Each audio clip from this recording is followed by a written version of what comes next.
Madame Putiphar de Petrus Borel. Livre premier, chapitre 1. Je ne sais s'il y a un fatal destin, mais il y a certainement des destinées fatales.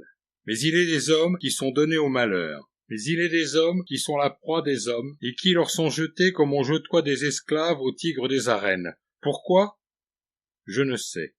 Et pourquoi ceci plutôt que cela? Je ne sais non plus. Ici la raison s'égare et l'esprit qui creuse se confond. S'il est une providence, est-ce pour l'univers, est-ce pour l'humanité, et non pour l'homme? Est-ce pour le tout, et non pour la parcelle? L'avenir de chaque être est-il écrit comme l'avenir du monde? La providence marque-t-elle chaque créature de son doigt? Et si elle les marque toutes, et si elle veille sur tout, pourquoi son doigt pousse-t-il parfois dans l'abîme? Pourquoi sa sollicitude est-elle parfois si funeste?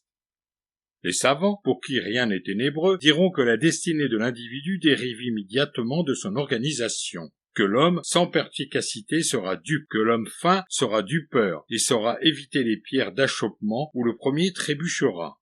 Mais pourquoi celui-ci est-il rusé, et celui-là est-il stupide?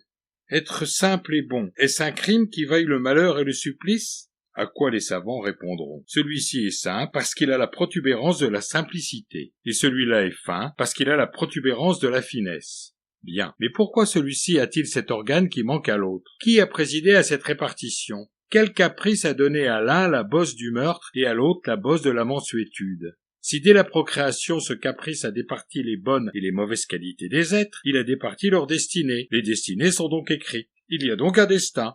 L'animal n'a donc pas son libre arbitre. Il n'a donc pas le choix d'être doux ou d'être féroce, de souffrir ou de faire souffrir, d'aimer ou de tuer. Les savants se lèveront et répondront encore: s'il n'y a ni bonne ni mauvaise passion, c'est la société qui postérieurement est venue, et qui a dit: ceci est mal, ceci est bien. Ceci est bon parce que ceci m'est profitable, ceci est mauvais parce que ceci m'est nuisible.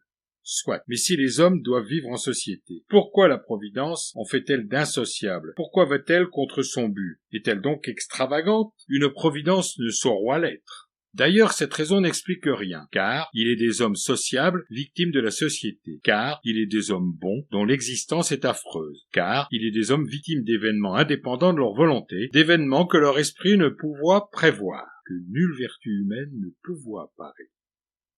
Pour détourner au désespoir, on a, il est vrai, inventé la vie future, où le juste est récompensé, et le méchant puni. Mais pourquoi récompenser le juste qui n'a pas eu à opter entre la justice et l'iniquité?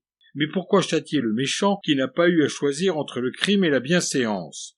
On ne doit récompenser et punir que les actes volontaires. C'est Dieu, et non pas le créé, qu'il faut droit glorifier quand il a fait une bonne créature, et qu'il faut droit supplicier quand il en a fait une mauvaise. Il est toi bien plus simple, au lieu de faire deux existences, une seconde pour redresser les torts de la première, d'en faire une seule convenable.